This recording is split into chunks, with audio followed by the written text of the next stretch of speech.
Buenas tardes, Magíster Magdalena Rea.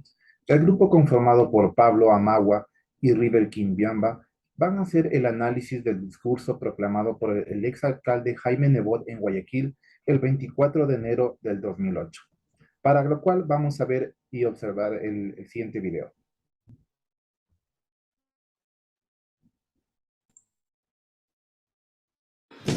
Este es el Guayaquil de los brazos abiertos y del puño de hierro. Este es el Guayaquil por Guayaquil y el Guayaquil por la patria. Este es Guayaquil unido, que no ha venido a confrontar, pero sí a enfrentar al confrontador. Los pueblos desean mandatarios capaces de sobrellevar y dejar a un lado sus diferencias y encontrar coincidencias para servir al pueblo. El pueblo no debe sufrir jamás el efecto de una confrontación estéril. Jamás. Esto no es personal. No puede serlo. Esto es la oposición de dos visiones de país. El uno, centralista, aprovechador, confrontador, que desune, destruye y perjudica al pueblo. Esos son ellos. Nosotros, autonomistas, conciliadores, sabemos sumar, sabemos construir y por eso beneficiamos a los pobres de Guayaquil y de la patria. Este hombre afirmaba ayer en esa cuña sucia y millonaria que Nebot no defiende a Guayaquil. Y yo les pregunto, ¿Nebot defiende a Guayaquil? Y yo les pregunto, ¿cuál es el apellido del enemigo de Guayaquil? ¿Cuál otra vez? Yo no lo he dicho, lo han dicho ustedes. Lo que no puede un hombre y menos un mandatario es mentir. Es mentir. Y este hombre que quiere manchar la credibilidad ajena dice que a él le creen. Yo no voy a decir nada. Yo les voy a preguntar si ustedes le creen a Nebot. Y les voy a preguntar si ustedes le creen al presidente. No se le puede creer porque dijo que no pondría impuestos, que bajaría los impuestos y subió los impuestos. Y dice que los pobres no pagan impuestos. Con la carestía de la vida, hasta los que no trabajan y no ganan pagan impuestos. ¿O es que ustedes no se han dado cuenta de cuánto valía y cuánto vale ahora el aceite, la leche, el azúcar y la papa? Eso es impuestos a los pobres.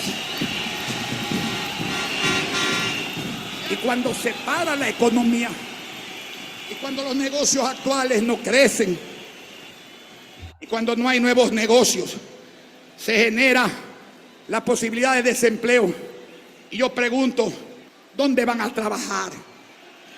Dijo que iba a subir al 20%, el 15% de la participación en el presupuesto de las rentas de los municipios. ¿Qué hizo?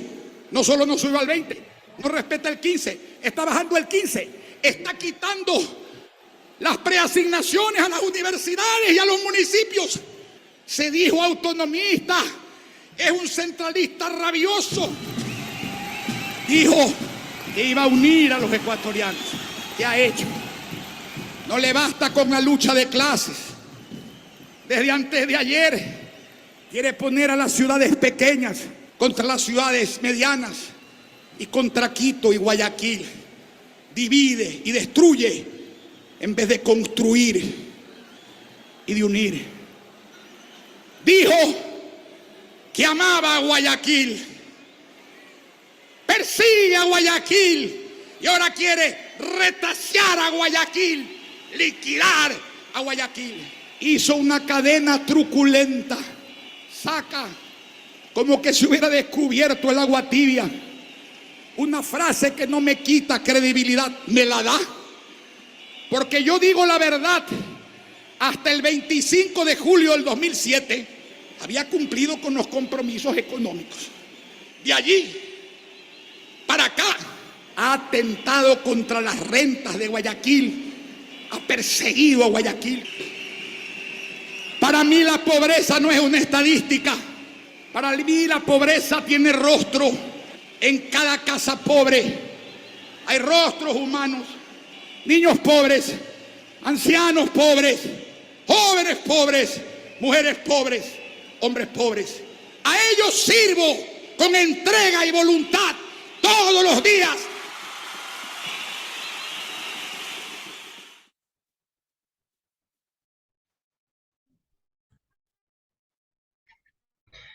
Listo, muy bien. Una vez visto el video, vamos a proseguir con el análisis del discurso. A continuación tenemos el primer apartado, que es reconocer y describir. En este tenemos lo que es el otro positivo, el otro negativo y el indeciso. En el otro positivo, el discurso está dirigido al Partido Social Cristiano, quienes apoyan al político, también a las personas que están a favor de su alcaldía, ya que su mandato impartió solidaridad. El otro negativo, en cambio, principalmente se dirige de manera atacante al movimiento Alianza País, que está dirigido por Rafael Correa, el mismo a quien en reiteradas ocasiones menciona haciendo alusión a su falta de cumplimiento. Y por último, el indeciso. Aunque la mayoría de personas conglomeraron a discernir el discurso de Nebot, se pudo citar a un grupo aislado a quienes no llegó el discurso, como por ejemplo comunidades aledañas o simplemente comunidades fuera del litoral. Luego de esto tenemos los componentes del discurso, los mismos que también van a ser analizados. Para Verón distingue 4 componentes, los cuales son descriptivo, didáctico, prescriptivo y programático. En el descriptivo, el componente descriptivo evalúa y manifiesta la posición del enunciador ante los hechos del mundo empírico. Aquí, en el ejemplo, la descripción del contexto en el cual se dice los trabajadores de la ciudad les falta atención, al igual que el pueblo. También se menciona los impuestos que aumentaron e igualmente la falta de organización de las universidades, refiriéndose a Guayaquil como un punto aparte de Ecuador. Luego tenemos lo que viene a ser el didáctico, donde el enunciador utiliza su conocimiento enciclopédico con el propósito de transmitir su propia visión del mundo a sus destinatarios.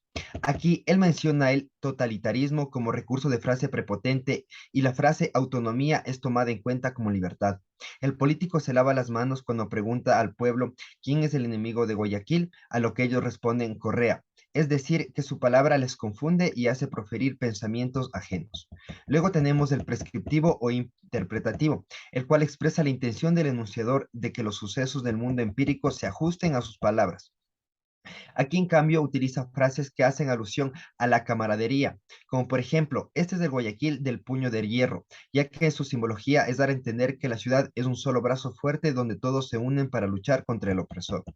Y por último, el programático, donde ambos manifiestan el deseo del enunciador de que el mundo se ajuste a sus palabras, ¿no? Entonces, Nebot menciona eventos que ocurrirán si el gobierno del presidente de ese turno sigue vigente, ya que toma a consideración varios aspectos en los cuales los puntos a tratar son obras sin culminar, al igual que promesas que siguen.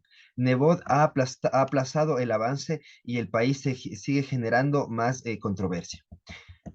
Luego, por último, ya que analizamos todo esto, tenemos las formas del tratamiento. En cuanto a las formas del tratamiento, tenemos que decir que de acuerdo con nuestra lengua y habla, se puede mencionar que tenemos diferentes formas de tratamiento al momento de dirigirnos hacia los demás. Desde el voceo hasta el tuteo son utilizados por el ciudadano común al momento de hablar. Marta León en el 2013 menciona que la palabra usted, que también puede utilizarse con valores referenciales o indefinidos. En primer lugar, puede usarse en el discurso como refocalizador, sobre todo para referirse al propio hablante. Es decir, que para nuestro trabajo se ha tomado en cuenta la forma de tratamiento de usted, ya que es la más afluida durante el discurso político. Para ello presentamos los siguientes ejemplos para una comprensión más clara y concisa. Aquí tenemos 2 ejemplos tomados del discurso. El primero que dice, mi vida por ustedes y para ustedes, guerreros de la paz y del progreso. Y el segundo que dice, y les pregunta a ustedes, ¿quién es el enemigo de Guayaquil? En ambas hace alusión a ustedes como de forma de respeto e igualmente en la segunda como autoridad. Bien. Dentro de un discurso, sea político o de cualquier índole, existen diferentes maneras de expresar ideas u opiniones. Para ello, semiólogos importantes como Peirce, entre otros, aportaron con teorías sobre el estudio del signo y las diversas expresiones implícitas y explícitas contenidas en el mismo. Por tal razón surgieron términos como símbolo, ícono e índice, los cuales requieren su comprensión para una correcta interpretación. Por su parte, Vázquez 2010 explica que mientras la relación del icono con el objeto es de semejanza, la del índice resulta fáctica y la del símbolo convencional. De esta manera, estas acepciones sirven para identificar y entender lo que quiere decir un enunciador. En este caso, se analizará los aspectos simbólicos de un discurso político, donde se podrá encontrar algunas intencionalidades dentro del mismo. En el discurso proclamado por el exalcalde de Guayaquil, Jaime Nebot, el 24 de enero del 2008, ante una multitudinaria manifestación de respaldo en aquella ciudad, hubo muchos mensajes simbólicos, entre los cuales podemos ver los siguientes fragmentos. Este es el Guayaquil de los brazos abiertos y del puño de hierro. De acuerdo a esta frase, se puede denotar que el enunciador utiliza un símbolo en su discurso al mencionar puño de hierro, cuando quiere dar a entender que Guayaquil no solo es hospitalaria, sino también fuerte y valiente, cuando amerite la situación, con la intencionalidad de llegar al sentimiento de los asistentes y seguidores. Por otro lado, tenemos otro fragmento. Hizo una cadena truculenta, saca como si hubiera descubierto el agua tibia. En este fragmento, Nebot utiliza otro recurso simbólico al decir agua tibia. Esto al referirse de manera irónica a su opositor Rafael Correa, al aludirle que descubrió algo ya descubierto. De tal forma, el enunciador realiza expresiones sarcásticas y un tanto jocosas.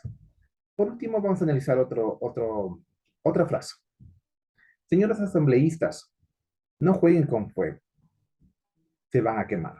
Mediante este fragmento se puede evidenciar que Nebot expresa una frase que viene del refrán popular, quien con fuego juega, se quema. En tal virtud toma como simbología al fuego, para advertir del peligro al que se expone quien busca situaciones perjudiciales. Esto refiriéndose a los asambleístas de aquella época, cuando alude que ni Guayaquil ni el Ecuador permitirán que roben el sueño de un mejor país. Formas verbales en el discurso. Pues bien, para comprender las formas verbales que se presentan en el discurso, es importante definir qué son los tiempos verbales. De modo que los tiempos verbales son categorías gramaticales que sitúan una acción o un estado en el tiempo. Es así que entre los principales se clasifican los tiempos simples, cuando el verbo se expresa con una sola palabra, como por ejemplo camina, observa, giro, giró. Y los compuestos, cuando el verbo tiene como auxiliar otro verbo como haber, seguido de un participio. Ejemplos, ha caminado, haya observado, haya girado. Y por otro lado también encontramos los modos que expresan una intención, como el modo indicativo, cuando describe un estado de las cosas en la realidad, ayer viajé a Quito, por ejemplo. El modo subjuntivo, cuando se refiere a acciones posibles o hipotéticas, ojalá escampe esta noche. Y por último, el modo imperativo, cuando se expresa instrucciones, órdenes, pedidos o consejos. Bien, aquí tenemos algunos ejemplos. Entre las formas simples tenemos en presente de la primera persona del singular el verbo decir, dir. Cuando dice en una frase, porque yo digo la verdad. En otro lado tenemos primera persona del plural, con los verbos saber, sabemos. Nosotros autonomistas, conciliadores, sabemos sumar. También tenemos las formas compuestas. En el presente indicativo, por ejemplo, estoy dispuesto a entregarles el resto de mi vida. También tenemos, por ejemplo, un modo imperativo, cuando el enunciador dice, señores asambleístas, no jueguen con fuego, se van a quemar. Bien, para terminar, vamos a hacer un contraste del discurso con la realidad actual. Pero para contrastar un fragmento del discurso que engloba la totalidad del mismo, con la realidad actual, se analizó una frase emblemática expresada por Jaime Nebot que dice, estoy dispuesto a entregarles el resto de mi vida por Guayaquil, por un Ecuador sin miseria, por un Ecuador sin empleo. No obstante, esta frase no refleja lo proclamado y prometido por el enunciador político, en vista de que años más tarde, quien juró dar la vida por su ciudad y su país, anunciaba su no participación en otra campaña o contienda política, dejando en stand-by los sueños de sus seguidores. Muchas gracias por su atención.